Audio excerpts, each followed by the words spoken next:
nasa bundok na kami, mas lalo pang maganda kasi syempre magkakaroon ka ng time sa nature, pwede kang mag-grounding. At the same time, I'm sure mas maraming idea kang masasagap at mas maraming mga knowledge kang marirecall ulit. Kaya excited na akong pumunta ng Mount Makulot mag-overnight.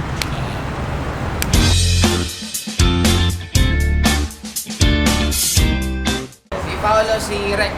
Hey.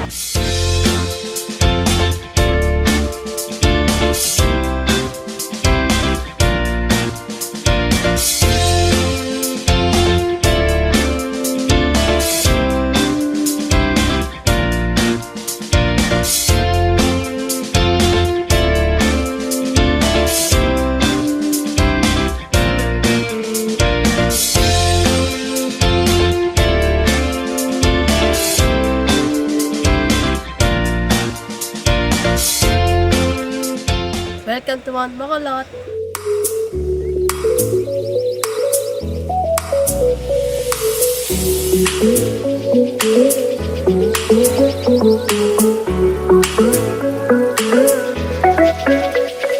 Hi guys, nandito na po kami sa base camp and papunta po kami sa Mount Makulot and nakaka-excite ng sobra kasi this will be my first time na experience na mag-go overnight sa bundok.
Hi guys, nandito na po kami sa station number 4 and since 12 po ang station na pupunta namin, 8 na lang. And ang pinaka bottom line, enjoyin mo lang kung anong nangyayari sa'yo. Magkulitan na lang kayo ng kasama mo para hindi mo namalayan, paunti-unti nararating mo na narating mo. Kaya ang goal ko lang, hindi ko goal ngayon makarating sa station number 12, ang goal ko lang makarating sa station number 5, kaya I'm sure maiklin lang lalakarin namin.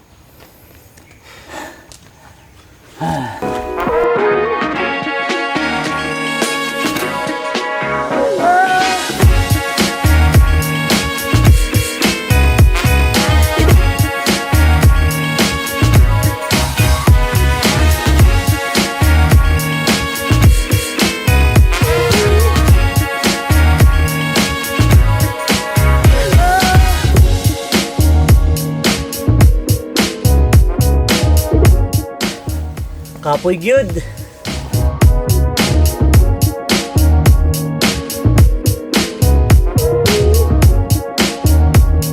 Ano naman tayo? Sunod dalawang station. Straight. Wow.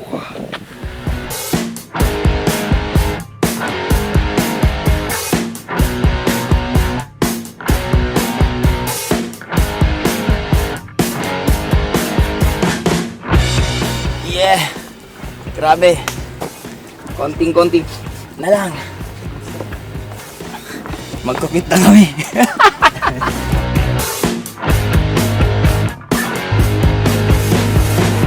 Guys, ito yung mga panahon. Kinakalawag na ako. Na maraming taong gusto na mag-quit at tumigil sa kanilang ginagawa. Pero isa lang iniisip ko. Nasimulan na rin, bimahe na rin ng malayo. Kaya tapusin na lang to para wala kang what if sa kwento sa buhay mo.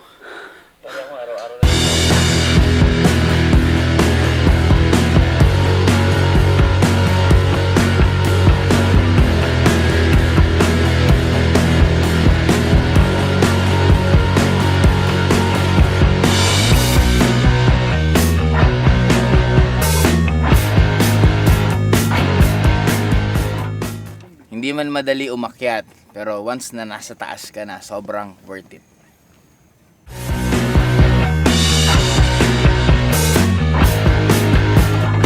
One, two.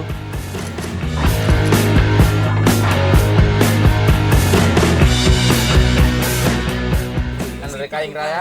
Kaya.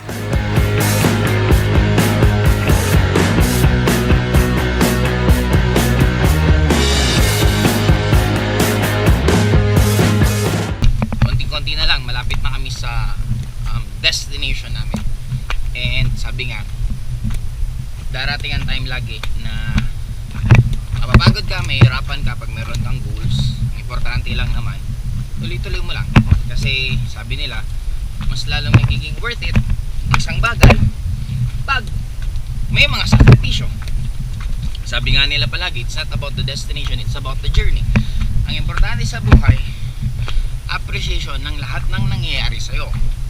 Sabi nga nila, hindi naman pwede lahat masaya, hindi naman pwede lahat masarap.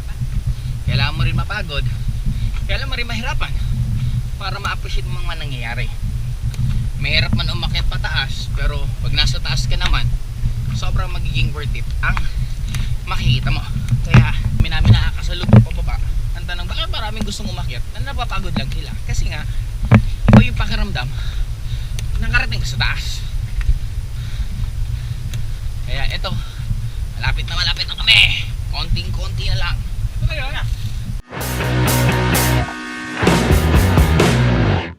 Hi guys, lalagyan na kami ng tent namin.